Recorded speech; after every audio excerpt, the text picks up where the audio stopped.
Vamos a ir empezando, dado que hoy tenemos bastante prisa, porque nuestro autor tiene que volver a Zaragoza esta noche y tenemos que acabar antes que de costumbre.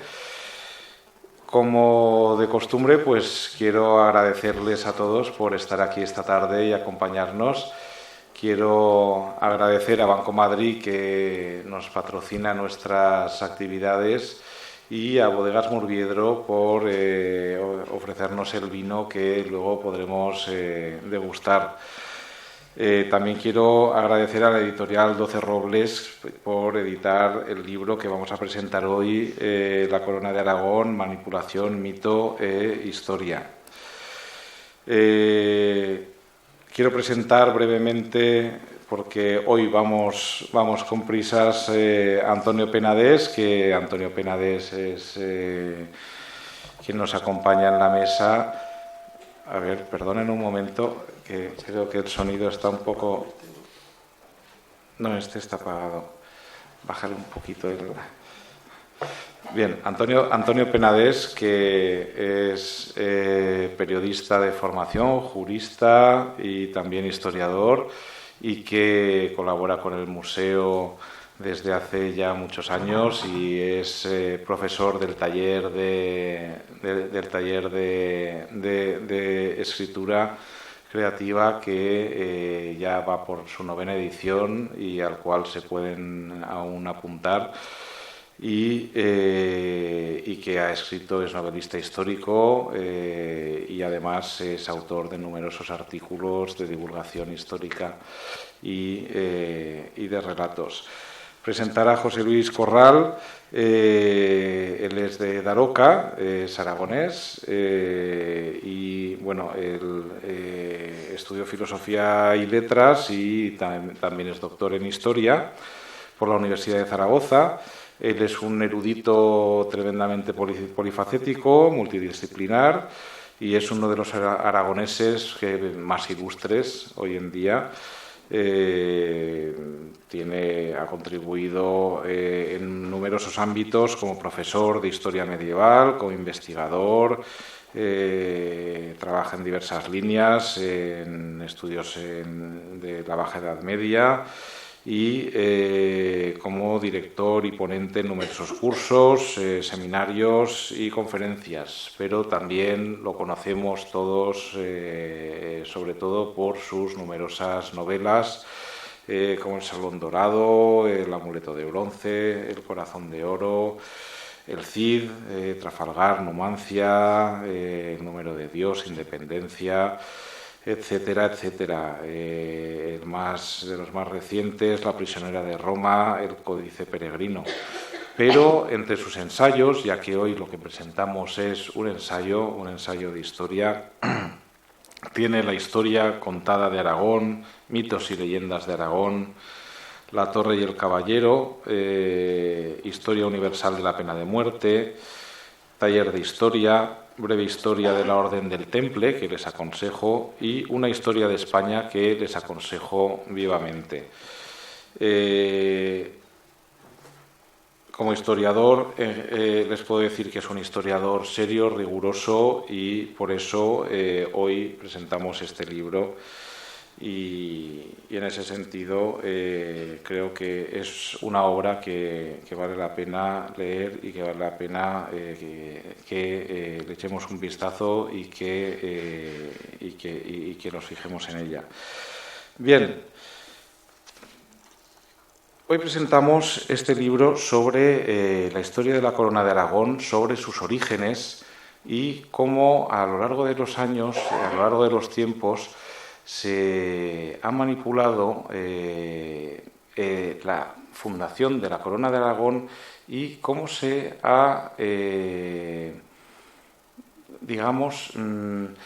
cómo se ha expandido la idea de lo que era la Corona de Aragón a diversos otros reinos, al Condado de Barcelona, al Reino de Valencia, al Reino de Mallorca y a otros territorios que estuvieron bajo la Corona de Aragón, pero bajo el rey de Aragón. Nos lo explicará mejor José Luis. Y, bueno, hay una cosa de entrada con la que discrepo con José Luis, que a mí no me gusta hablar de la historia con H mayúscula. Yo soy historiador, pero yo soy muy humilde. A mí, bueno, primero porque gramaticalmente es un error gramatical, a mí es un nombre común, no un nombre propio, con lo cual le pongo a la historia pues una H minúscula, y luego por una cuestión de humildad. Pero en general la historia prefiero narrarla de una manera, como historiador, de una manera pues precisamente desde la humildad, desde el punto de vista de que es muy difícil narrar historia cuando hechos que hemos vivido nosotros mismos, a menudo cada uno tenemos nuestra propia versión. Y vemos que nunca nos ponemos de acuerdo con hechos como, por ejemplo, el 23F, que habiéndolo vivido y nosotros mismos ni siquiera estamos de acuerdo con la percepción que tenemos. Luego, qué difícil es poder dar verosimilitud a hechos que han ocurrido hace mucho tiempo. Mi experiencia, por ejemplo, yo, algunos lo sabéis, pero para la mayoría no. Dirijo una excavación en la República de Macedonia, en los Balcanes. Allí hay un problema de nacionalismos exacerbado, tan exacerbado que llevó a la guerra no hace tanto. Y allí, por ejemplo, cuando se excava, se utilizan las excavaciones arqueológicas como una justificación del nacionalismo moderno. Y entonces, por ejemplo, cuando hay un nivel ilirio, pues como los albaneses se consideran descendientes de los ilirios, pues entonces, en cuanto hay un nivel ilirio, dicen, esto pertenece a Albania. Y entonces, si se encuentra en Macedonia, arrasan el nivel ilirio, y si te he visto no me acuerdo. Ya no hay nivel, aquí ya no estuvieron los ilirios. Si en Macedonia se descubre un nivel que era de los tracios, como los tracios eran los antepasados de los búlgaros, que de verdad no tienen mucho que ver, pero susodicho, pues cogen y lo arrasan. Aquí jamás estuvieron los tracios. Y así se utiliza la historia antigua, la arqueología antigua, como un arma política para justificar la historia moderna, la historia contemporánea. Algo que resulta absolutamente ridículo, porque la mezcla que hay de razas en los Balcanes es tan absoluta que no se puede distinguir fácilmente entre una raza y otra, entre una etnia y otra. Y así la historia se utiliza para justificar la política moderna. Y no me voy a extender más porque como tenemos poco tiempo y lo que queremos es escuchar a José Luis Corral, simplemente quería aportar esta pequeña visión. Y cedo la palabra a Antonio. Bueno, muchas gracias.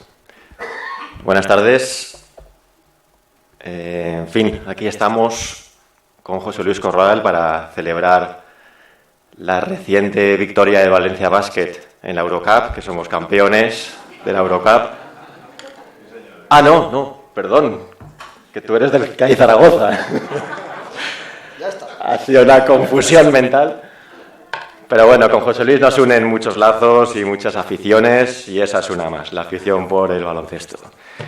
Ante todo, estamos aquí reunidos ya viejos amigos, nos conocemos desde muchos años, hemos leído todos, bueno, no todos, no, que eso es muy difícil, casi todos los libros de José Luis, hemos presentado aquí en el museo muchos de ellos, y bueno, que dure esta relación durante muchísimos años más.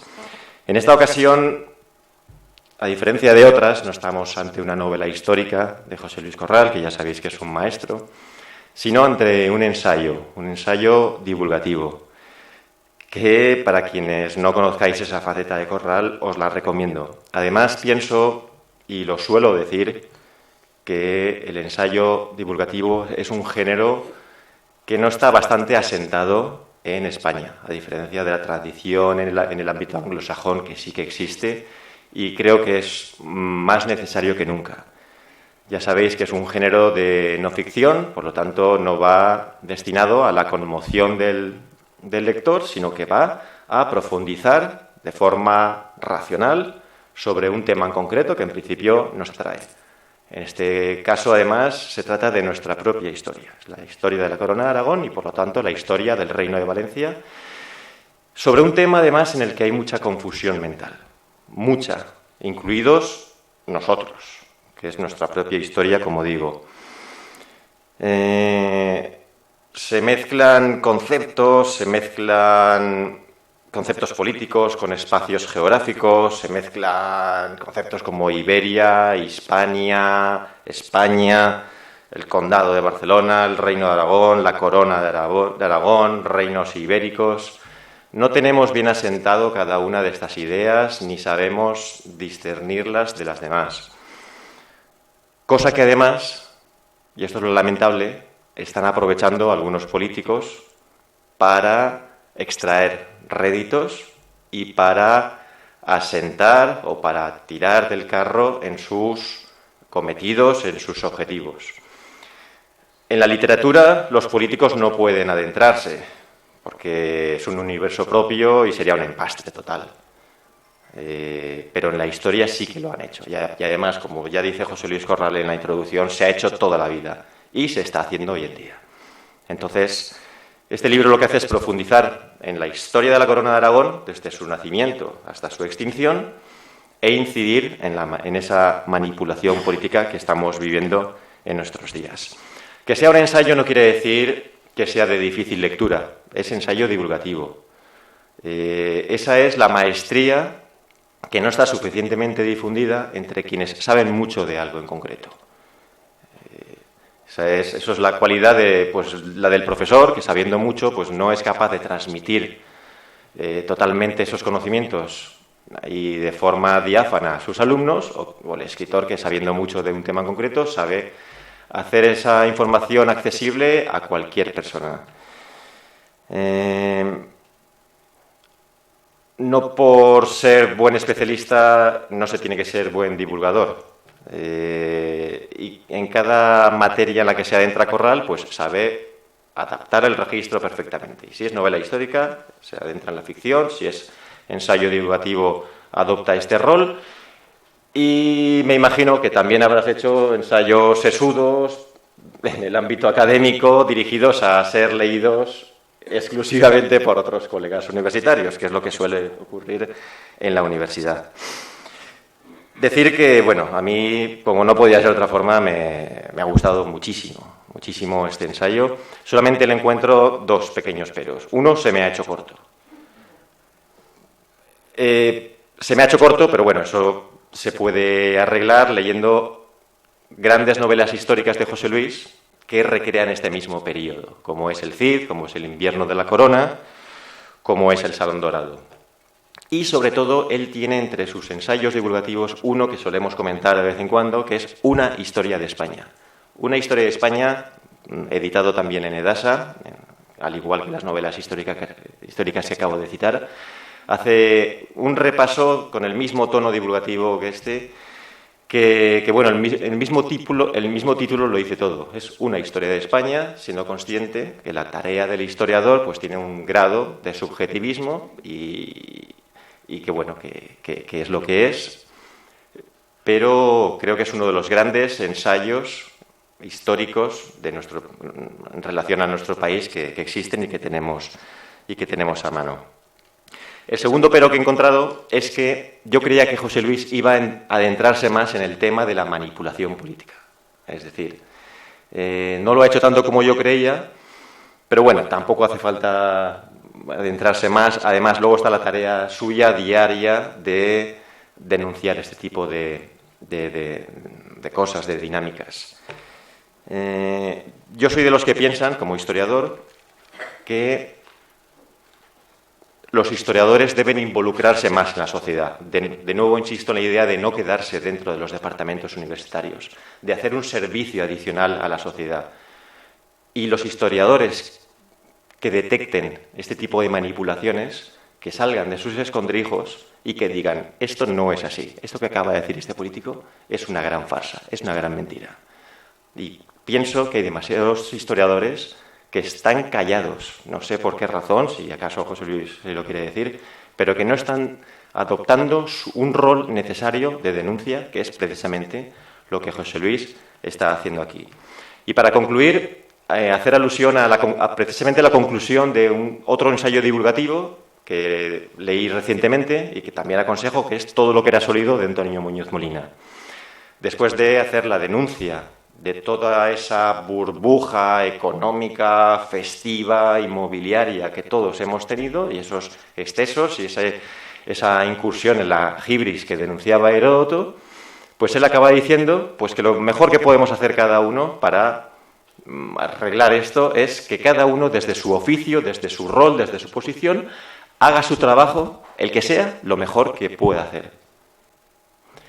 En este sentido, José Luis Corral está ejerciendo una vez más su oficio de historiador de la manera más positiva y más enriquecedora para nuestra sociedad, y por eso, José Luis, y por muchas otras cosas, te felicito. Muchas gracias.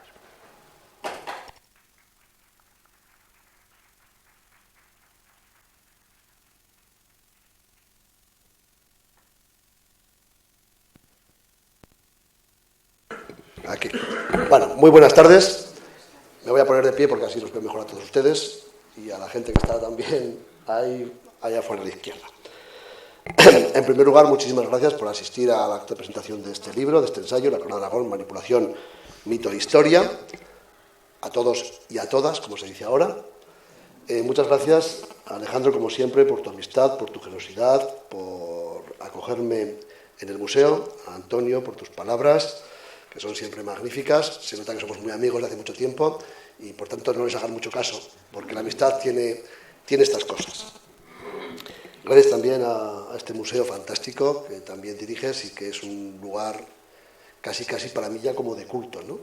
Y además, por aquí estoy viendo caras de amigos, Gabriel, Sebastián, Ignacio, tanta gente. Mi editor que está por Paco, mi editor que está por ahí, no sé dónde está, ha venido conmigo de Zaragoza, Javier.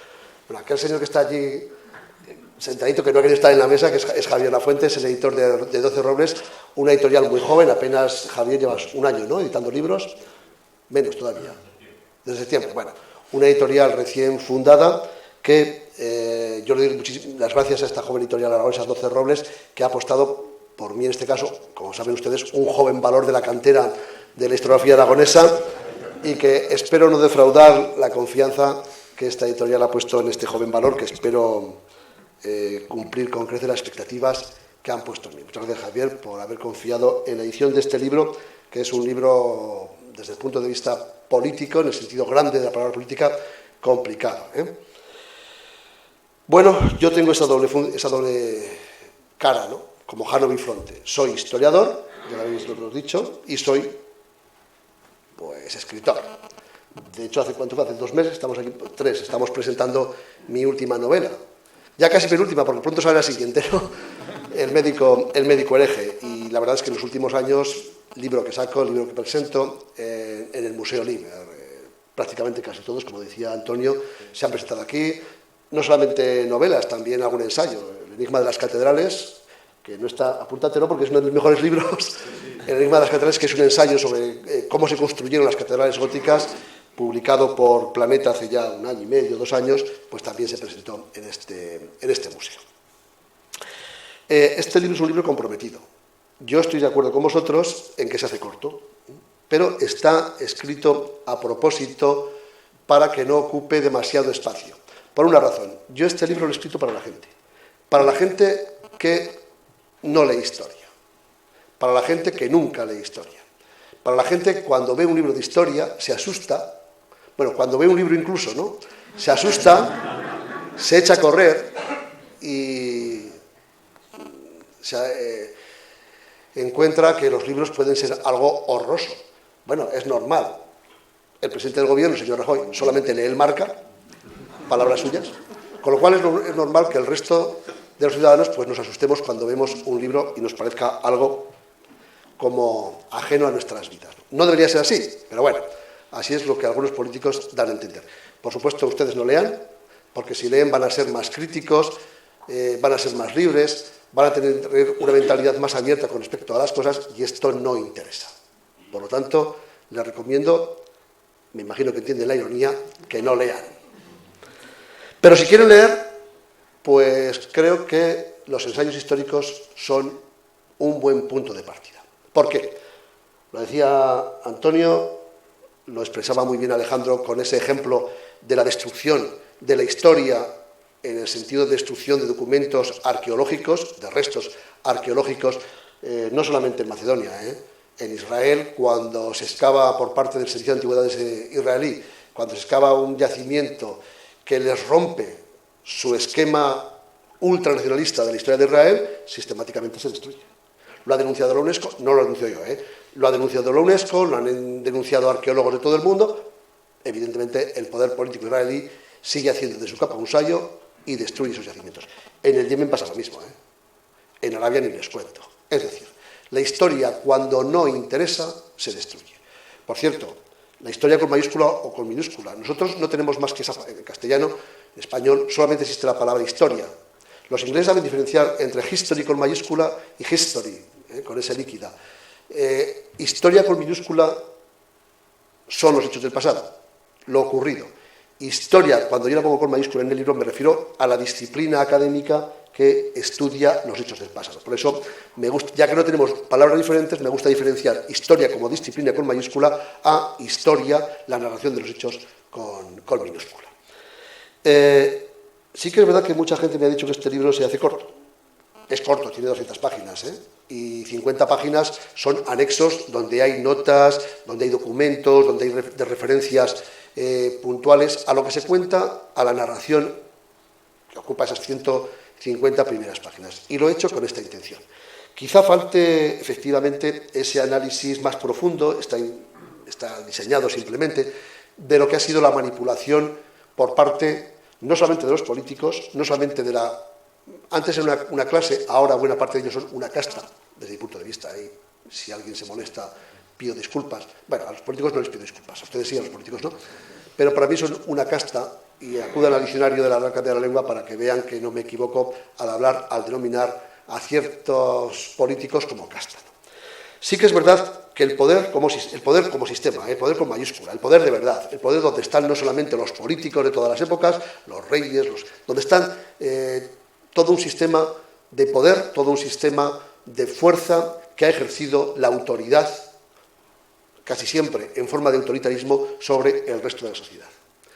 Ese poder como sistema necesita de una justificación histórica para su existencia.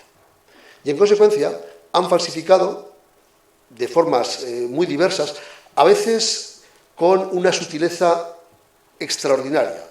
Por ejemplo, lo hacía Winston Churchill con este de Inglaterra, porque era sutil, evidentemente, y era muy fino escribiendo. A veces con una zafiedad realmente asombrosa, como ha ocurrido especialmente en las dictaduras. Hitler, Stalin, Franco, falsificaron la historia de sus países de una forma, como digo, muy grosera.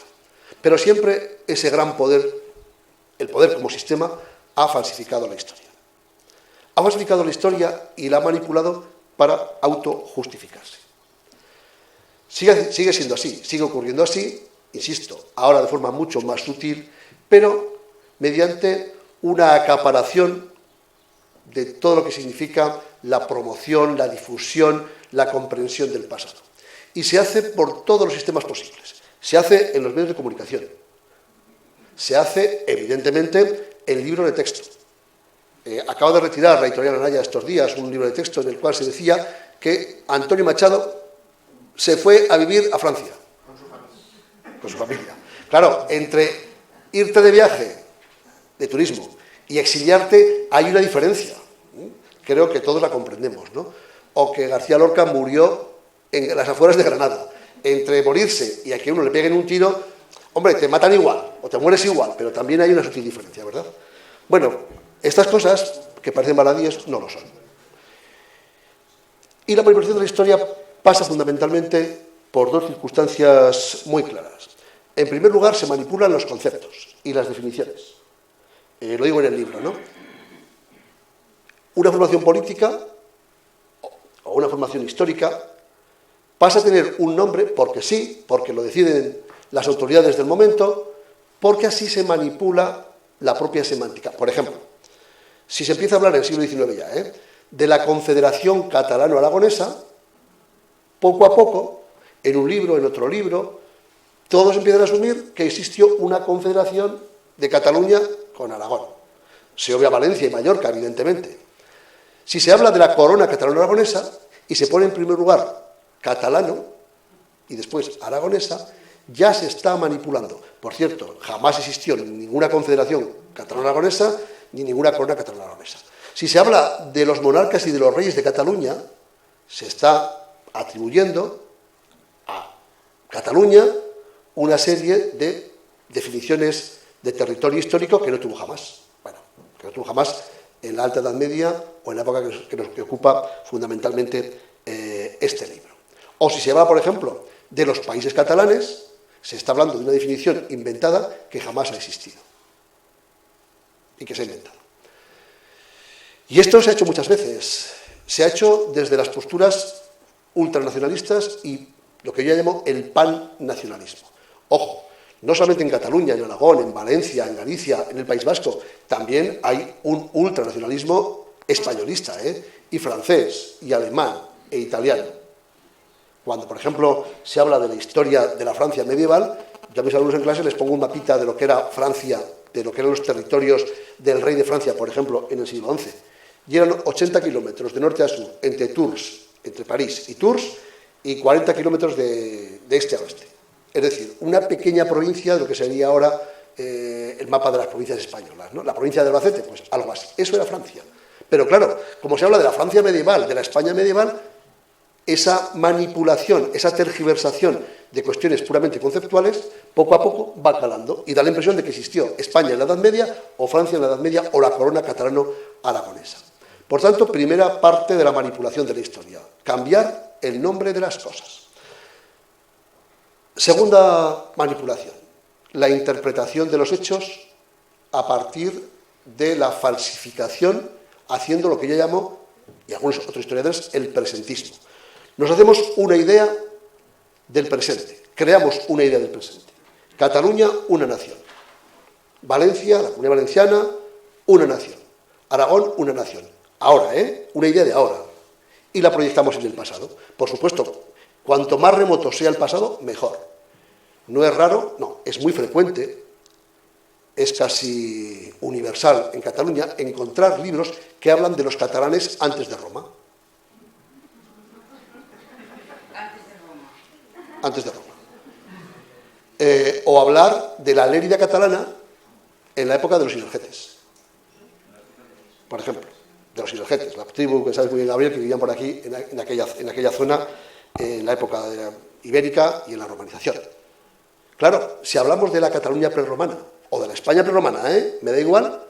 O si, por ejemplo, vemos un documental en televisión española sobre la historia de España y nos hablan de los españoles, pásmense, creo que he dicho alguna vez por aquí, sino en otros sitios, ¿no? Los españoles en Atapuerca, hablando de el homo antecesor que vivió en las cuevas de Atapuerca, en la provincia de Burgos, en el sur de la provincia de Burgos, hace 800.000 años, por cierto, una humanidad que no éramos nosotros, los sapiens. ¿A quién se le ocurriría llamar a esta especie la sapiens, no? Pues estamos perdidos, claro. Pero a base de decir eso y una y otra vez, en documentales, en los periódicos, en libros, en definiciones de gran formato político, por supuesto, en pinturas históricas, en retratos, en tantas cosas, pues acaba calando de tal manera que hablamos con toda naturalidad de la España romana o de la Cataluña prerromana, cuando jamás existieron conceptos históricos o políticos o geopolíticos como estos.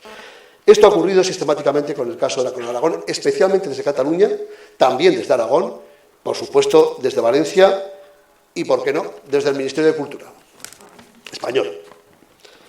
Yo ayer estuve en Madrid presentando para el canal Historia una serie sobre los templarios, que te gustará, una serie sobre los templarios. El lunes que viene lo pone en el canal Historia a partir de las 10 y pico de la noche, una serie de 6 capítulos. En un pequeño periodo que tuve libre en Madrid, me fui corriendo al al Museo Arqueológico Nacional, porque me habían dicho que había un mapa, allí nada más entrar, en la exposición, un mapa donde se hablaba de los condados catalanes, prácticamente refiriéndose a todo el cuadrante noreste de la península ibérica, es decir, Aragón, toda Cataluña y la Comunidad Valenciana y Valencia. Y puse esta reclamación.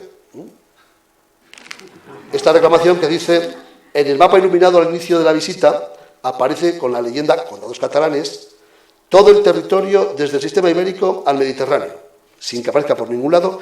Es un mapa que se refiere a la Edad Media, ni el Reino de Aragón, ni el de Valencia, ni cosa que se le parezca. Es urgente corregir este error. Parece ser que el Ministerio va a corregirlo en breve.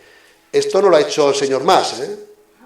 Esto lo ha hecho un departamento que depende del señor Wert. Es decir, cuando desde el centralismo madrileño, español, españolista, si ustedes quieren, vamos a ver españolista, que es más preciso, ¿no?, se critican falsificaciones de la historia de la periferia, de las autonomías, pues resulta que en el centralismo español hacen exactamente lo mismo. ¿Esto qué significa? Esto significa, primero, que los responsables políticos no tienen la más remota idea de casi nada, como es obvio y demostrable. Y en segundo lugar, que evidentemente la manipulación del pasado se ha asentado de tal manera en el imaginario colectivo que, como dijo aquel político tan conocido que fue vicepresidente del gobierno con Felipe González, a España no la conoce ni la madre que la parió. Él decía: no la conocerá ni la madre que la parió. Recuerden aquella frase famosa de Alfonso Guerra, ¿no? Efectivamente, a base de manipularnos la historia, a base de hacer pasar por asertos históricos, fabulaciones, leyendas o mitos, nos han presentado y nos siguen presentando en buena medida un pasado falso, un pasado falsificado, falso y falsificado. La historia tiene un problema tremendo, la historia como disciplina, ¿no? Y es que los historiadores no tenemos más remedio que acudir a las fuentes. Yo suelo acudir a todo tipo de fuentes. Fuentes arqueológicas, en el libro, aunque no lo parezca, hay fuentes arqueológicas, ¿eh? Ahí hay fuentes arqueológicas, fuentes materiales, ¿no? Pinturas, cuadros, retablos, sarcófagos. Yo acudo a todas las fuentes. Obviamente las piedras no hablan, los documentos sí. Las piedras no hablan. Las piedras no te pueden engañar porque no hablan. Los documentos te pueden engañar, ¿eh? Si yo leo un documento, la crónica sirense, ¿no?, de la época del rey Alfonso III de León, escrita hacia el año 900-910, donde me dicen que en la batalla de Covadonga, que por cierto, jamás hubo batalla en Covadonga, que lo sepan, que en la batalla de Covadonga 187.000 musulmanes fueron vencidos por 30 soldados cristianos dirigidos por Pelayo. Hombre, les recuerdo que entonces no había ni ametralladoras ni bombas atómicas. Sí, lo de Leónidas es parecido, ¿eh? Ni bombas atómicas, ¿no? Les recuerdo, hombre, que una bomba atómica a lo mejor también es verdad. Pero bueno, 30 contra 187.000 parece un poco exagerado, ¿no? Bueno, pues nos han contado la historia de España, ¿sí? Así empezó la Reconquista, 30 contra 187.000.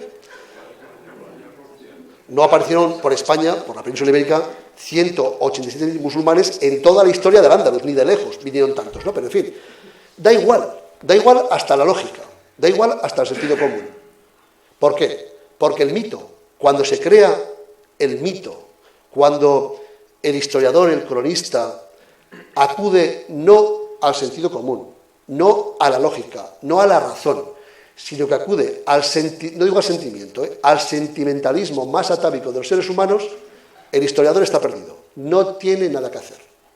La gente se emociona mucho más leyendo una novela histórica que leyendo un libro de historia, porque el historiador acude a lo inmediato, a lo cotidiano, al sentimiento, a la pasión, y eso el historiador no puede con ello, no puede combatir de ninguna manera con ello, ¿no? Quizá también, y esto va en demérito de los historiadores, porque los historiadores hemos olvidado ciertos aspectos de la historia que no deberíamos haber dejado en segundo plano.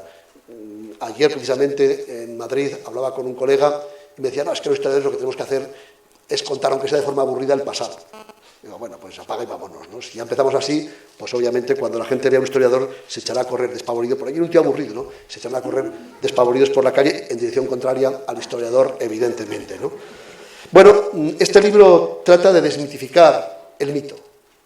El mito que fundamentalmente en los últimos 150 años, y es verdad, Alejandro, que a lo mejor hay que hacer un segundo libro para profundizar más en el primer capítulo de la introducción, ¿no? La segunda parte. Pero yo no quería en este libro hacer un libro de historiografía, quizá porque la historiografía sí que es más pesada, requiere de muchas citas, de mucha comparación de textos, mucho análisis textual. Yo no quería hacer eso en este libro. Yo en este libro quería plantearle a la gente de mi tierra, y cuando digo mi tierra, yo no soy nacionalista, soy aragonés y creo que cada uno tenemos nuestras nuestro sentimiento identitario y nuestra lengua y nuestro idioma y nuestra tierra y nuestra forma de comer y nuestra forma de vestir, nuestra forma de expresarnos, evidentemente, ¿no? Pero para mí es igual un bosquimano del Kalahari que un maorí de Nueva Zelanda, que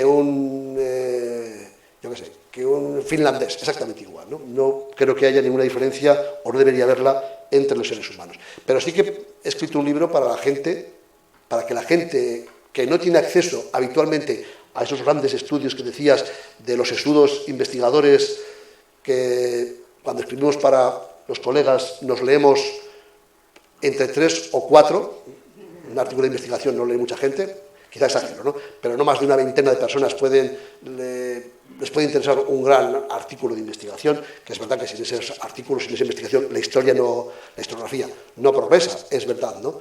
Pero también es verdad que, como decíais los dos, el historiador tiene que estar, vamos, yo así lo entiendo, ¿no?, más próximo a la gente, porque al fin y al cabo, durante siglos y siglos y siglos, a la inmensa mayoría de los seres humanos se les ha hurtado su historia. Se nos ha contado una historia de grandes batallas, de grandes personajes, que están ahí, que son muy importantes, evidentemente, que pueden definir grandes periodos históricos, pero la inmensa mayoría hemos sido apartados, orillados. Cuando yo escribí ese libro de las catedrales góticas, El enigma de las catedrales, leyendo muchísima bibliografía al respecto, daba la impresión de que la catedral de Chartres la había construido el obispo Chouilly. Yo no me imagino un obispo construyendo una catedral, él solo, ¿no? Había mucha gente detrás, el diseñador, el arquitecto, el maestro de obras, todos los albañiles, todos los carpinteros, los herreros, los vidrieros, la gente que llevaba los materiales, los transportistas. A veces no aparece eso en la historia. Napoleón venció en Austerlitz a los austriacos. Bueno, pues ha pasado la historia con monumentos pero detrás hay miles y miles de personas, anónimas en la historia muchas veces, que han sufrido, que han padecido y que no han decidido nunca.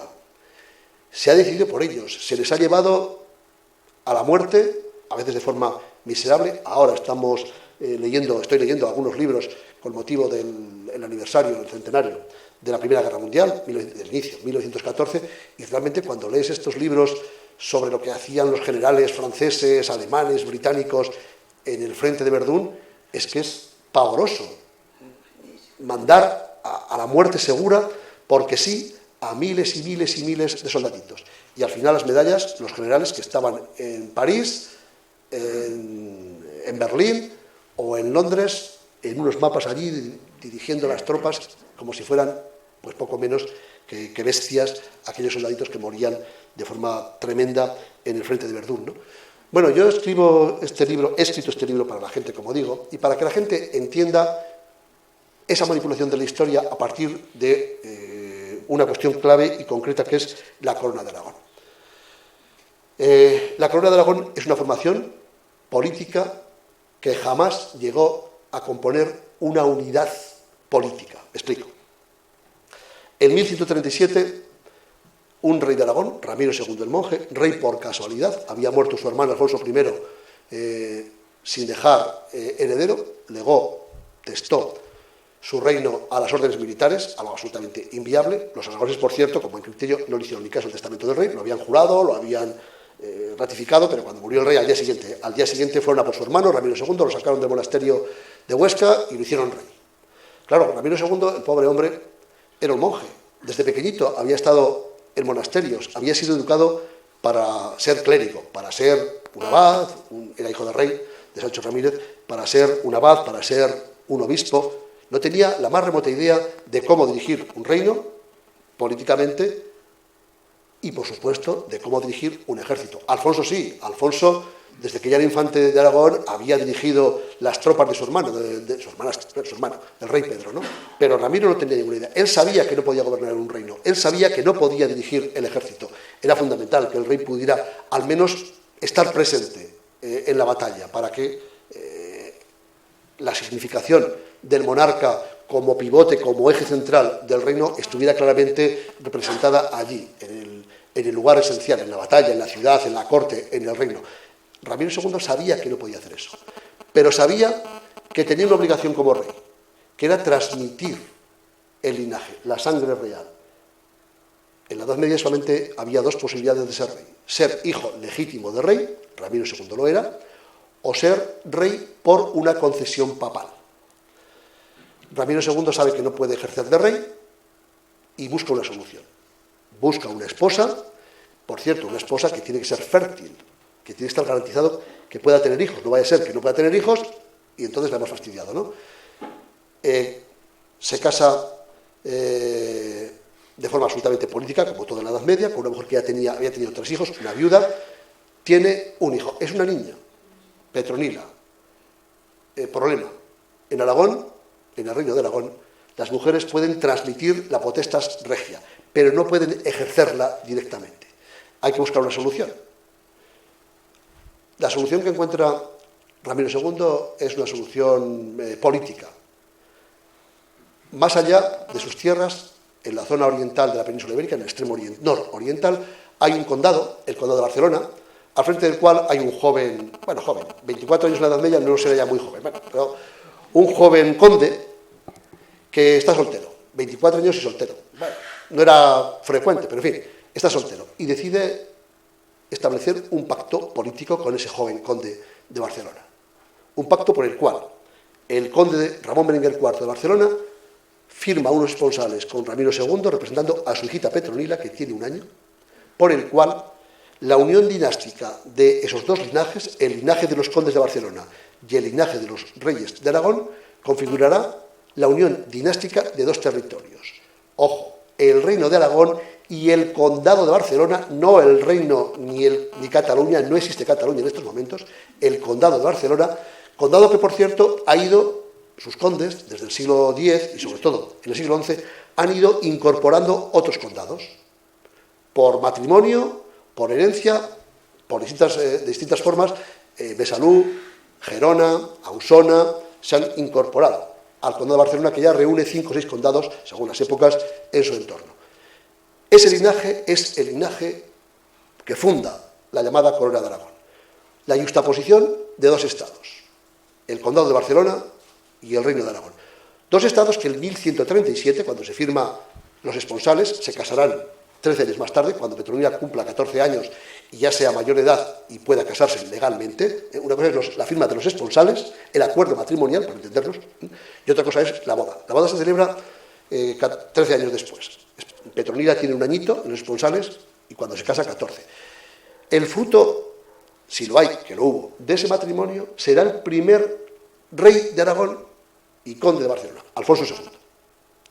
Ese primer rey, ese primer soberano, lo que hace es sumar los 2 linajes y, por tanto, crear realmente, en sentido estricto, un linaje nuevo, un linaje real, porque Petronila le ha transmitido la potestas regia, que ella no podía ejercer, porque en Aragón las reinas, repito, no podían ejercer. Sí en Castilla, Me recuerdo que Urraca, casada con Alfonso el Batallador, del cual se separó después de un matrimonio muy conflictivo, reinó en Aragón.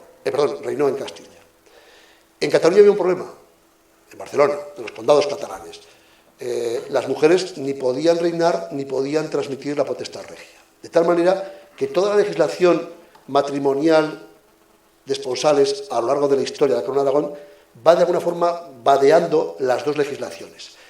Esa Corona de Aragón que se funda con este matrimonio es una corona en la cual los estados se yuxtaponen, se yuxtaponen, no se solapan, se yuxtaponen.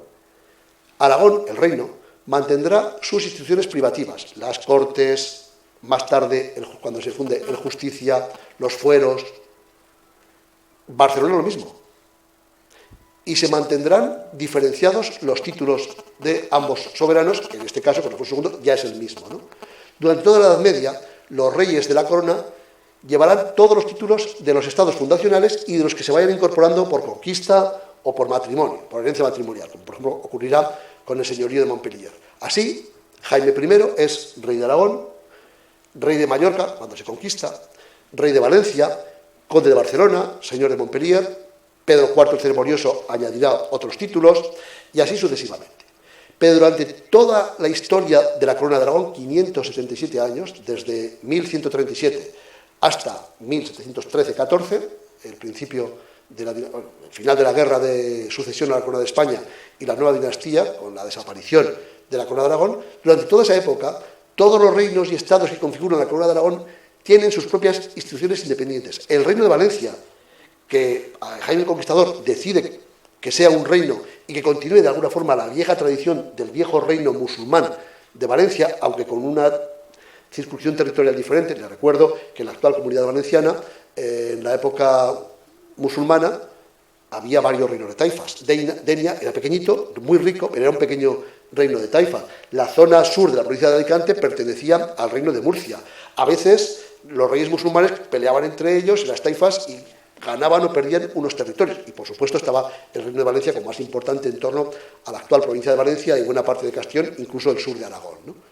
Bueno, esas definiciones políticas que se establecen en la Edad Media son las que son y son las que aparecen en la documentación. ¿Pero por qué se cambia?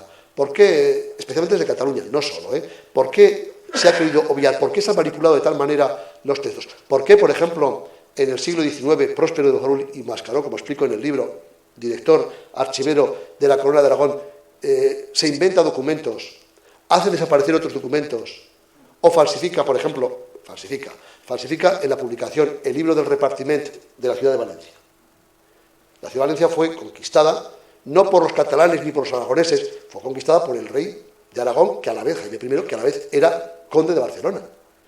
Y Jaime I decide, puesto que tenía derecho de conquista, decide crear un reino nuevo.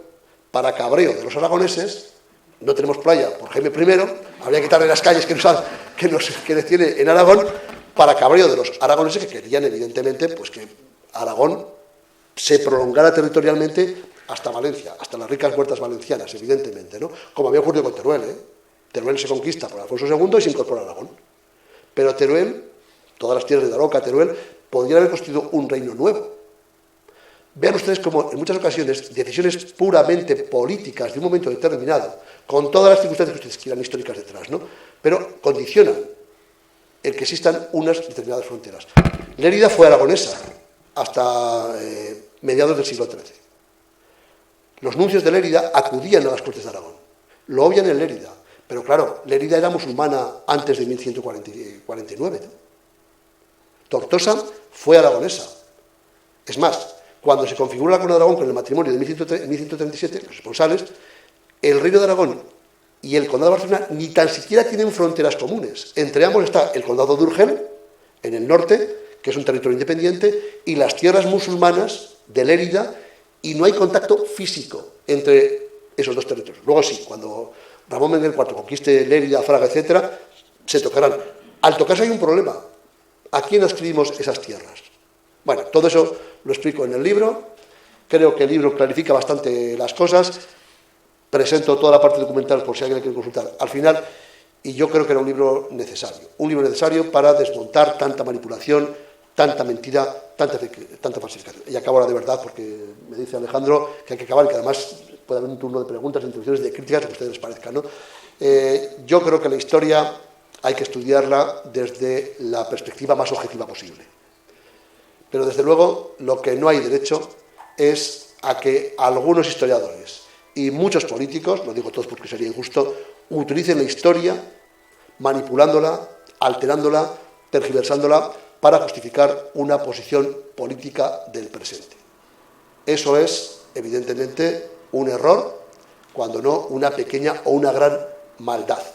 Yo, como historiador profesional, no lo puedo consentir, independientemente de que creo que cualquier persona tiene derecho a opinar sobre lo que quiera y, por supuesto, a manifestarse por la independencia de Cataluña, la de Aragón, la del País Vasco o la de la provincia de Ciudad Real. Eso ya sería otra cuestión. Pero no hay derecho a utilizar la historia manipulándola para justificar una determinada posición política del presente. Bueno, nada más, muchas gracias y ahora si quieren pues podemos...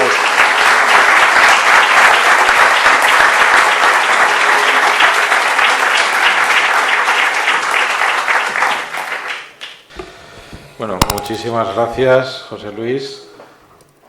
Vamos a abrir el turno de preguntas y de intervenciones.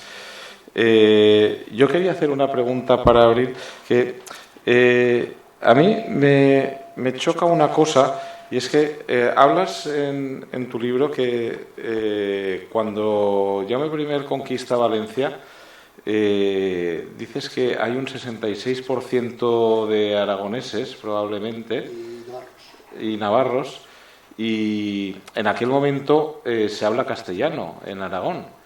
Eso dices en otro momento, creo. Vamos a ver. Cuando Jaime I conquista Valencia, la inmensa mayoría de la población es musulmana, valenciana pero musulmana. Ojo, los musulmanes no venían de Arabia, eran gente de aquí, eran íberos, celtíberos, que se habían convertido a la inmensa mayoría. Sí que hubo, evidentemente, una... Iberorromanos. Una migración de todas las épocas, pero bueno, no vinieron 4 millones de árabes de Arabia a invadir la península ibérica. Vinieron muy poquitos, pero eso es otra cuestión que explico en algunas fases en esa historia de España, una historia de España. No voy a entrar, primero porque no soy experto y segundo porque está muy controvertido la cuestión de las lenguas. ¿Qué se hablaba en Valencia? ¿Qué se hablaba en esta tierra antes de la llegada de los cristianos, antes de la llegada de Jaime I Conquistador? ¿Qué se hablaba aquí? ¿Y qué hablaba él? Y por supuesto, en lo que la gente hablaba para entenderse. A mí, que respeto todas las lenguas y todos los idiomas, evidentemente creo que los idiomas se inventaron, si se inventaron alguna vez, para que la gente se entendiera, no para que la gente no se entendiera. Entonces la gente hablaba lo que podía, como podía, mezclando muchas veces muchas lenguas, por una razón muy sencilla, porque es que no existía una gramática. Sí que había una gramática latina, y Cicerón hablaba muy bien latín y escribía muy bien latín, pero en el siglo XIII no había una gramática ni valenciana, ni castellana, ni catalana, ni limousin, ni francesa, no la había. Entonces la gente hablaba lo que podía, e incorporaba muchas palabras. Si en castellano, en el castellano de la Castilla la Vieja de antes, no existía una palabra para denominar un azuz, porque en el País Vasco no había azudes, pues utilizaban una palabra musulmana. Si no había una figura para definir el funcionario que organiza el sistema de riegos, porque no había sistema de riegos en la provincia de Álava, pues utilizaban la palabra árabe de Zabacequia, por ejemplo, ¿no? Y tantas palabras que se van mezclando entre los idiomas. Por tanto, eso es una cuestión muy peculiar, muy controvertida, en la cual no entro ni salgo, y además cada uno puede opinar al respecto, porque para eso están las opiniones. Lo que se hablaba en Aragón, evidentemente el árabe, en el Aragón musulmán, lo que después era Aragón, era el árabe. Y lo que fue llegando conforme esos cristianos del norte iban ocupando el territorio era el idioma aragonés, que se habló en Aragón hasta el siglo XV. El idioma aragonés, que era muy parecido a la fabla actual del Pirineo, pero que no era exactamente igual, que se fue perdiendo cuando en Aragón, en Valencia y en Cataluña se entronizó en 1412 la dinastía Trastámara, y Fernando de Trastámara, un rey castellano, nombrado rey de Aragón en el compromiso de Caspe, trajo con él a un montón de secretarios, notarios castellanos, y el castellano fue avanzando desde la frontera entre Castilla y Aragón hacia el interior, hacia el Mediterráneo, ¿no? Hasta que, pues en ambientes más lejanos, como la Cataluña, algunas zonas de Valencia, la lengua castellana no penetró con tanta fuerza. Además, el castellano tiene una fuerza primigenia tremenda, porque el castellano tiene su gramática ya desde fines del siglo XV, cosa que el catalán no tiene hasta el siglo XIX, por ejemplo. Entonces, claro, tener una gramática con tanto tiempo ya te permite regularizar un idioma. Eso es lo que ha pasado. Ahora, no entro en con esas cuestiones del idioma, que me parecen un poco muy peliagudas, y además sería una discusión absolutamente inútil, porque hay gente que tiene una opinión muy clara y no vas a dejarlo de ahí. Eso sí, yo creo que hay una raíz idiomática muy fuerte en toda la zona levantina, desde el sur de Francia, desde la zona de la Provenza hasta prácticamente la región de Murcia, el norte de la región de Murcia, al sur de Alicante, si ustedes quieren, que configurará como idioma principal el catalán, y luego pues con variantes de esa lengua que Cataluña enseguida, en el siglo XIX sobre todo, en el siglo XIX sistematiza, y que en otros lugares no se ha sistematizado. Pero por supuesto con variantes locales. El valenciano, evidentemente, hay palabras diferentes al catalán. Más que catalán, el limosín. Bueno, limosín. Pero es que, bueno, estamos también con la cuestión de los nombres, ¿no? De alguna forma tenemos que llamar a las cosas, ¿no? Pero por sucesivas repoblaciones, quizá. Por supuesto. Por ejemplo, en el libro de la repoblación de Valencia es conflictiva, porque se conservan dos registros. El archivo de la Corona de Aragón es es el archivo más importante para la historia medieval de Europa, porque los reyes de Aragón y condes de Barcelona, reyes de Mallorca, etcétera, de Valencia, tuvieron, no sé si la previsión o la perspectiva de futuro, de ir haciendo un pequeño resumen, vamos, sus notarios, ¿no? Ir haciendo, los cancilleres, un pequeño resumen de todos los documentos que expedían. Eso es el archivo de la Corona de Aragón, fundamentalmente la sección de libros de registro de Cancillería. ¿Me permites? Imagínense, un notario del rey, Jaime I Conquistador, tiene un libro, un códice en blanco, claro, páginas en blanco, y empieza por esta página, registro número 3. Y resulta que el rey acaba de repartir a los conquistadores aragoneses, navarros, catalanes, la ciudad de Valencia, con sus casas y sus huertas. Y empieza aquí el libro del repartimiento de Valencia. ¿Qué hace el notario? Va copiando los nombres y las propiedades que corresponden a cada uno de estos individuos que han participado en la conquista, ¿no? Y acaba, por ejemplo, aquí. Aquí acaba el libro, ¿no? Resulta que aquí, a mitad de esta página, Jaime I firma un tratado con un sultán del norte de África. Y el tratado, el resumen del tratado, el notario lo copia aquí y pasa a la página siguiente. Y acaba, por ejemplo, aquí, con 4 líneas. El siguiente documento es un privilegio que le concede al monasterio de Veruela. Copia y acaba aquí. Y por detrás, la concesión del privilegio de infanzonía a un fulano de Castellón. Eso es un registro de Cancillería. Claro, ese registro no se puede romper de ninguna manera. En Aragón hay algunos paisanos míos que dicen, tenemos que traer a Aragón los documentos del archivo que son de Aragón. Y digo, pues oye, ¿qué cogemos? Unas tijeras y cortamos por aquí. Claro, cuando explica estas cosas lo entienden, ¿no? Bueno, pues en el registro de Cancillería, en el Próspero de Bofarull y Mascaró, en el libro del repartimiento, son dos códices, ¿no? De Valencia, lo que hizo fue tachar los nombres de los pobladores que no eran catalanes y dejó solo los catalanes.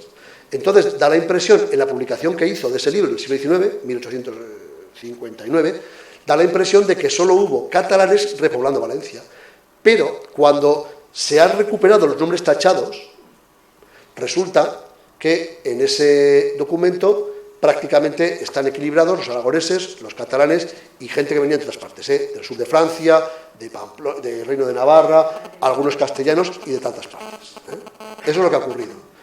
Próspero de Bofarull y Mascaró hizo desaparecer un documento, creo que es el pergamino 758 del archivo de la Corona de Aragón, que estaba registrado, que algunos historiadores del siglo, Zurita, por ejemplo, el gran historiador aragonés del siglo XVI, el primer cronista oficial del Reino de Aragón, había conocido y había publicado, que es el primer testamento de Jaime el Conquistador, de 1245. En ese documento, ese testamento de los 3 que hizo, el primero, resulta que adjudicaba esas tierras conquistadas entre Aragón y Barcelona, que no se habían adscrito y que habían pertenecido a Aragón, Lérida, Tortosa, Fraga, etc., resulta que en el primer documento, en el primer testamento, las adjudica a Aragón y dice: Aragón llegará, como ya había contacto entre ellos, ya había una indefinición, llegará desde la frontera con Castilla, en concreto desde Ariza, hasta el Segre. Si la frontera entre Aragón y el Reino y el Condado de Barcelona es el Segre, Lérida y Tortosa son aragonesas. Los catalanes protestaron. Y en el segundo testamento traslada la frontera al Cinca. Si la frontera pasa del Segre al Cinca, resulta que Lérida es catalana, pero Fraga también, que ahora es aragonesa, ¿no? Y por eso hubo tan conflicto, prácticamente hasta el siglo XIV no quedó claro dónde acababa Aragón y dónde empezaba Cataluña. ¿Por qué? Porque las naciones no son algo desde el principio de los tiempos. Aquí no apareció, como cuentan algunos vascos en broma, ¿no? No apareció de repente Dios en la creación y dijo, bueno, se acabó el paraíso.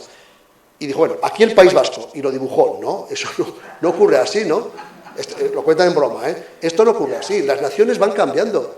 Yo lo he recordado alguna vez, y creo que lo cuento en esa historia de España, he contado alguna vez que cuando me dicen, no, es que España es el estado más antiguo de Europa, digo, no, España es un estado muy moderno, es de 1968. Se queda la gente así, ¿cómo? ¿Desde los Reyes Católicos? Digo, no. Jurídicamente no, desde la Constitución, evidentemente. Políticamente tampoco, ni tan siquiera territorialmente. La gente se dice, ¿cómo? Digo, mira, en 1968 la provincia de Albacete era española, pero según las leyes de 1968 en vigor, las leyes franquistas, el Sáhara, ese territorio en conflicto que son entre Marruecos, lo que es la República Árabe Saharaui para unos y para otros la provincia de Marruecos, bueno, veremos a ver qué dicen las Naciones Unidas al final y cómo acaba ese conflicto. La provincia del Sáhara Occidental era tan española como la provincia de Albacete, exactamente lo mismo. Y ahora no lo es, ahora no es España. Vean ustedes un mapa de España de 1958.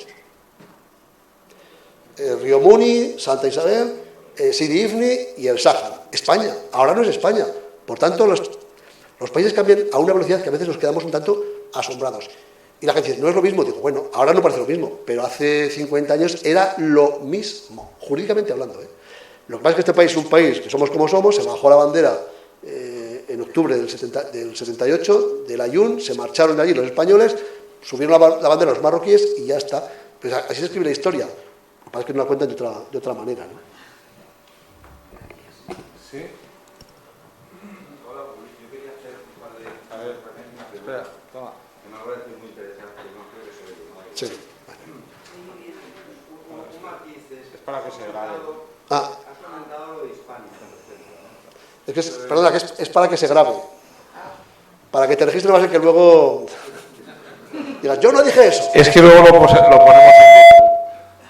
En razón de lo que has comentado acerca de Hispania, yo he detectado, por ejemplo, un cierto helenismo, ¿no?, en los arqueólogos valencianos, ¿no?, desde la época en que Ibars y tal trabajaba con los yacimientos griegos y tal, ¿no?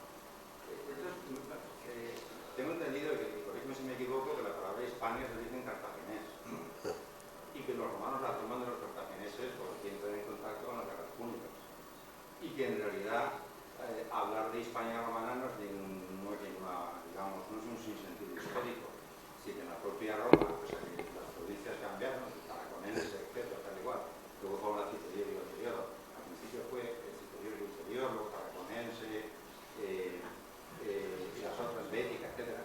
Sí que había, digamos, una idea de Hispania, se puede hablar de Hispania romana, Sí. no es ninguna cosa, mientras que los territorios ibéricos eran de alguna manera la manera como definían los griegos, los comerciantes y tal igual, los fósilos tal igual, sobre todo los forenses, son los que nos transmiten la palabra griego. Yo, esto es por, si no me equivoco, creo que esto es así, ¿no? Claro, entonces lo que has comentado, la Francia medieval, España medieval, tiene un sentido meramente decir, vamos a ver el pasado medieval de estos países que hoy en día existen. Eso es referente a lo de España. Luego otra cuestión, hablando sobre las lenguas, hay un libro sobre los mozárabes valencianos de un filólogo que a mí me llamó mucho la atención. Y luego, como esto es un tema espinoso, como bien has comentado, la pregunta es decir, y esto es una pregunta que yo te hago, a ver qué opinas como historiador medieval, que imagino que el tema te habrá salido en una ocasión. ¿Realmente hablaban en árabe la población de origen, los muladíes, es decir, la población de origen hispano-romano que se islamizaron? ¿Llegaron a hablar en árabe? Pues, por ejemplo, los mozárabes valencianos, como los mozárabes de Toledo, como los mozárabes de Granada, a los que recoge Alfonso del Orreador, y una de sus más famosas gracias, por cierto, porque piden auxilio. Estos mozárabes sí que consta que hablaban un romance. Este romance muy probablemente tiene una gran influencia en la conformación del castellano medieval. Porque son la gente culta y porque hay distintas persecuciones que hacen que vengan hacia el norte. Yo tengo la impresión de que entonces, no sé si conoces la tesis de Ángel López, de la Coviné, porque el castellano tiene la fortuna de ser una Coviné, una lengua más o menos en medio, muy parecida, muy común con unas y con otras, y que permite un poco. También su tesis de que está muy influida por población de habla euskérica. Pero la pregunta es, ¿realmente los muladíes valencianos o los muladíes que vivían en la zona de Leia hablaban árabe, una lengua tan culta? Vamos a ver. Bueno, ruego brevedad en preguntas y respuestas. Voy a intentar ser más breve en la respuesta que la pregunta. Muy rápidamente. La toponimia es peligrosísima.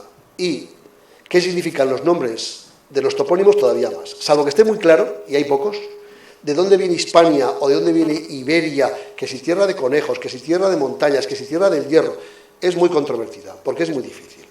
Segunda cuestión.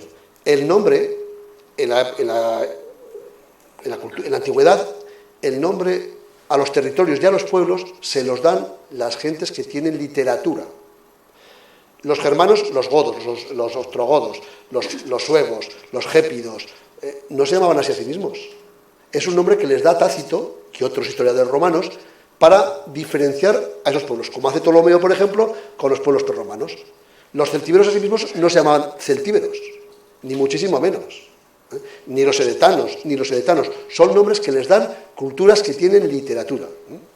Romanos, griegos, etc. Por tanto, no es cómo se llamaban a sí mismos, sino cómo los llaman desde fuera. Y eso ya te da una perspectiva un tanto peculiar de las cosas, ¿no? Igual que el nombre de las cosas, un cartaginés. Un habitante de Numancia, allá en el 134, antes de que la que a la asolara Publio Cornelio Escipión, nos decía: yo vivo en la Celtiberia, o yo soy celtíbero, o vivo en Hispania, o antes en Iberia, en absoluto. Nosotros llamamos China a China. Los chinos, como sabéis, no se llaman a sí mismos chinos, ni llaman a su país China, ¿no? Bueno, y con el tema de la lengua, efectivamente, la lengua árabe es una lengua culta. No sabemos cuánta gente hablaba árabe. Lo que sí hay documentos en los cuales algunos jueces de Córdoba, por ejemplo, lo cuenta un autor, Al-Husani, que escribe el libro de los jueces de Córdoba, cuenta cómo en el siglo X, en plena época del Califato de Córdoba, en la mezquita de Córdoba había jueces que ejercían su magisterio, la judicatura estaba en las mezquitas, ¿no? En los patios de las mezquitas. Cómo reunía allí su corte judicial y cómo llegaban para un pleito y había gente, ya no solamente mozárabes, cristianos bajo dominio político musulmán, ¿no?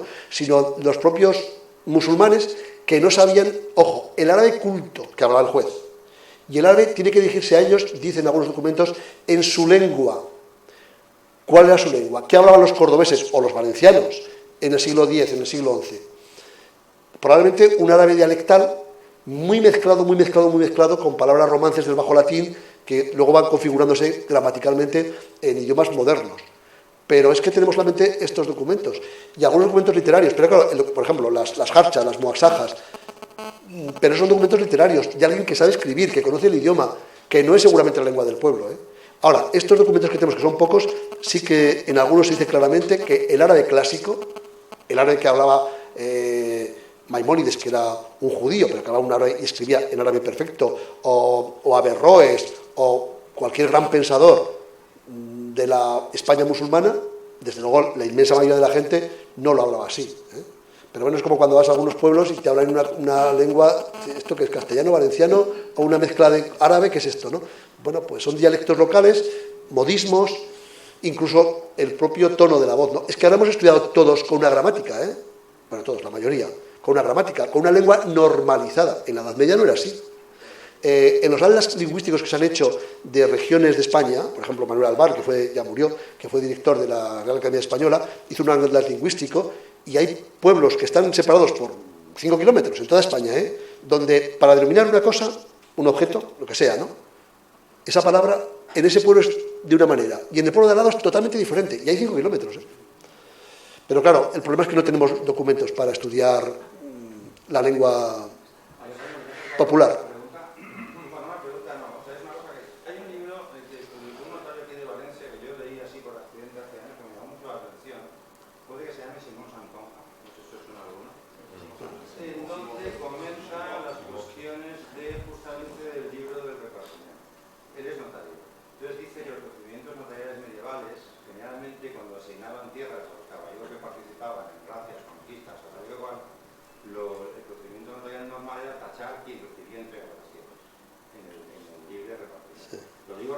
Sí.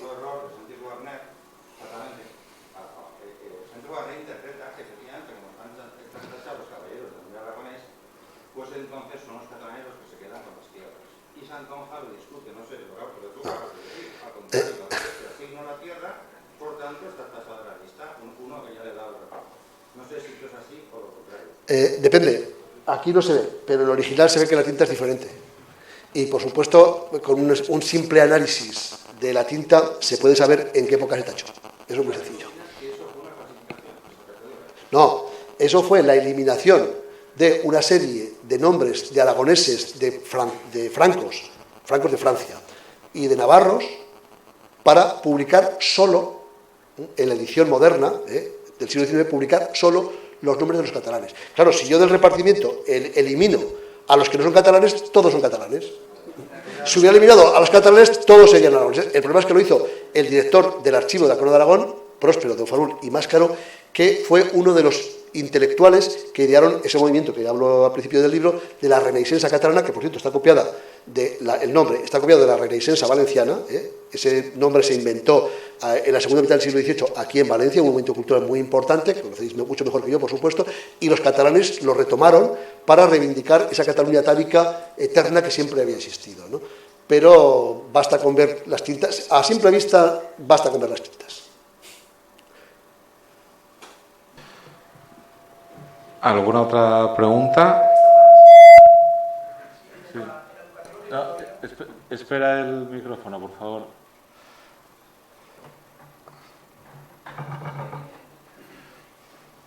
¿Dónde está René?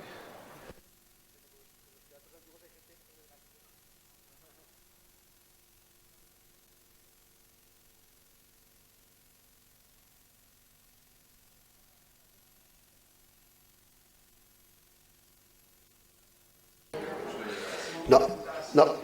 Pregunta que les han enseñado que cuando Jaime I conquistó Valencia, catalanes a la costa, aragoneses, ¿no? ¿Has dicho? Al interior. Normalmente los repartos no son así. Normalmente los repartos son de la siguiente manera. Los ricos se llevan las mejores tierras y los pobres las peores, sean catalanes, aragoneses o valencianos. Es, por ejemplo, lo que se hace cuando los musulmanes ocupan la península ibérica. La clase dirigente, que son los árabes de estirpe, reciben las tierras más ricas, que suelen ser las huertas, el Jalón, el Jiloca, el Tajo, el Guadalquivir. Y los bereberes norteafricanos, que son musulmanes que se han convertido y están sometidos, reciben las tierras de los piedemontes, los omontanos y el secano. O sea, los repartos siempre se hacen en función de la riqueza o de la categoría social del repoblador, no en función de dónde vienen. Los ricos se llevan la mejor parte. Bueno, en eso, como veis, hemos cambiado nada. Esta casa sale en el llibre del repartiment y se la lleva el barón de Mercader, que era escudero de Jaume I. Sería asesor. Aquellis de Benetúser, que es mi pueblo, se cedió a las buenas gentes de Montpellier. Y puedo asegurar que Benetúser nunca se ha hablado provenzal de Montpellier. Por aquello de el idioma con el repoblador. Claro, ten en cuenta que es muy complicado. Luego una cosa, a lo mejor llega un notario, me refiero al notario que escribió físicamente el libro, y probablemente le dice fulanito, en una lengua mezclando palabras, ¿no? Le dice, yo vengo de Zaragoza. Y si el tío resulta que viene de Nápoles, le suena Siracusa. Esto ocurre en muchas crónicas medievales, pero Zaragoza, Siracusa y Siracusa, y la Siracusa de Sicilia, ¿no? Esto ha pasado muchísimas veces. En el poema de Cid, que yo estudié con profundidad, el copista del siglo XIV, que copia el texto de 1207 de Pere Abat, pero copia un siglo después, no le suena Huesa del Común, un pueblecito pequeñito, ahí entre ni Huesa ni Monforte de Moyuela, pequeñitos, no le suena. Pero sí que le suenan Huesca y Montfort. Pues Huesa y Monforte de Moyuela se convierten en el poema del Cid en Huesca y Monzón, que suenan mucho más, claro, y que los conocía el copista. En el Quijote. Pero eso lo inventó Cervantes. Es una leyenda, una larga leyenda del siglo XV, retomada en el XVI, y luego la copia Cervantes en el Quijote. Ha dado lugar, me imagino, esta actitud de la gente catalana y aragonesa a ciertos enfrentamientos a lo largo de estas últimas décadas, algún enfrentamiento bastante fuerte, ¿no? Por parte del gobierno aragonés no lo sé, porque no dice esta boca es mía, como lo leen. Y por parte del gobierno catalán, como tampoco leen mucho, algo más leen. Pero Pasivo, ¿no? El condado con respecto al reino. sí, bueno, yo les... Para que vean... Pero pienso que esto habrá dado lugar a bastante enfrentamiento. Sí. Vamos, yo me pongo en el lugar de Aragón y creo que... Pero para que vean, bueno, incluso se han apropiado de símbolos como la bandera que no es la bandera ni de Aragón, en la Edad Media, ni la de Aragón, ni la de Cataluña, ni la de Valencia, ni la de Mallorca. Es la bandera de los colores feudales de la dinastía que tiene su origen en ese matrimonio que os he dicho. Es la bandera del rey, del soberano, para ser más precisos, no la bandera de un territorio. Luego se hace como territorio. El problema que tenemos en Aragón, sobre todo, es que somos pocos. Somos menos que los valencianos y menos que los catalanes, ¿no? Entonces, el peso político es menor, ¿no? Pero, y además en Aragón hay un problema con los signos de identidad, ¿no? Y es que Aragón es una tierra, siempre ha sido una tierra de paso, una tierra de comunicación. El Valle del Ebro, desde la época prehistórica, por allí pasaron todo el mundo, muchos se quedaron, otros no. Entonces, el ser una tierra de cruce de caminos, por donde se pasa, marca quizá algunas cosas. Yo lo digo muchas veces, ¿no? Los fueros de repoblación aragoneses del siglo XII, algunos se aplicaron en distintos lugares de la Comunidad Valenciana, son fantásticos porque dicen, tengan el mismo fuero judíos, cristianos y sarracenos, musulmanes, ¿no? Pero es que hay un estatuto que nunca se puso en marcha, en aquella época del siglo XIX, de vorágine, de federalismo, de cantonalismo, etcétera. En Aragón se hizo un estatuto de autonomía que no se puso en marcha, no un proyecto de estatuto. Me refiero a aquellos años entre 1868 y 1874, hasta que se produce la gloriosa la Revolución, la Primera República y luego ya la Destrucción. Bueno, pues en esos 6 años, del 68 al 74, en Aragón se hizo un estatuto de autonomía que es fantástico, porque dice un artículo, es fantástico, sea aragonés el que quiera ser aragonés. Fantástico. Entonces, bueno, perdón, no, lo que iba muy rápidamente. Ayer me pasaron el programa de un partido político catalán, Esquerra Republicana de Cataluña, que plantea lo siguiente, para que vean. Remontándose a nuestra historia, dice, una vez que Cataluña consiga la independencia, el Estado español tendrá que negociar la independencia de Valencia y las Islas Baleares. Y se creará programa político de las elecciones europeas de ya, lo pueden ver en la página web del Esquerra Republicana. Y se creará la República de los Países Catalanes, el catalán, que incluyen Cataluña actual, las 4 provincias de la Cataluña actual, las 3 provincias de la Comunidad Valenciana, las Islas Baleares, el Rosellón y la Cerdaña, departamentos franceses, y lo que llaman, no sé por qué, la Franja de Poniente. La Franja de Poniente, que es la Ribagorza aragonesa, hasta Fraga, Mequinenza y Calaceite. Bueno, es lo que dice algún partido político en estos momentos, Me llamó mucho la atención, por circunstancias de nuestra vida, pasamos la temporada en Roda y Sávena, y yo me encontré con que, oye, hablaban igual, yo lo digo valenciano, claro, es que igual. Bueno, lo importante de las lenguas es que nos entendamos, Hablaban igual, y era la Roda y Sávena, era en Roda, Insisto, Roda y Sávena. buen pueblo. Y muy bonito, y un románico estupendo. Lo más importante de las lenguas es que las lenguas creo yo que se inventaron para entendernos y comunicarnos los seres humanos y poner de acuerdo. Claro, llegaron los de la Torre de Babel y la liaron todo, ¿no? Pero en fin, lo importante de las lenguas es que nos entendamos, que para eso están las palabras, ¿no? Para entendernos. Bueno. Hay una pregunta hace un rato por aquí. Venga, muy rápidamente, que me dice Alejandro que tenemos que... No, con el micro, por favor.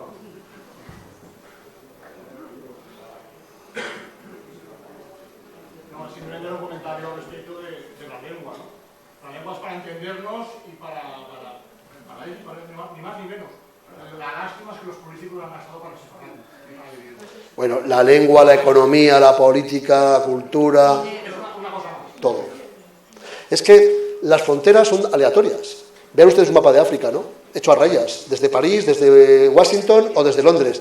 Las fronteras se hacen siempre para separar a la gente. ¿Por qué?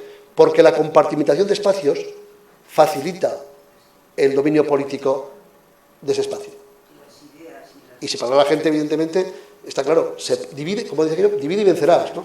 Pues, pero yo he viajado bastante por ahí y cuando paso de Siria a Jordania, allí no hay ninguna... Bueno, hay una valla pintada de rojo y blanco con un tío que no sube la baja, pero allí no hay ninguna raya ni nada, ¿no? Y ahora campos de refugiados.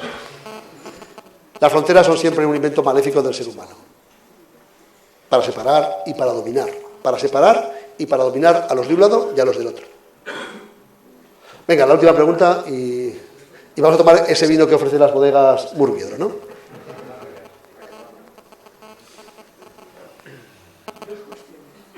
La primera, ¿qué explicación tiene que si la península ibérica estuvo ocupada por los musulmanes durante 800 años, cómo nos implantó el idioma y la religión?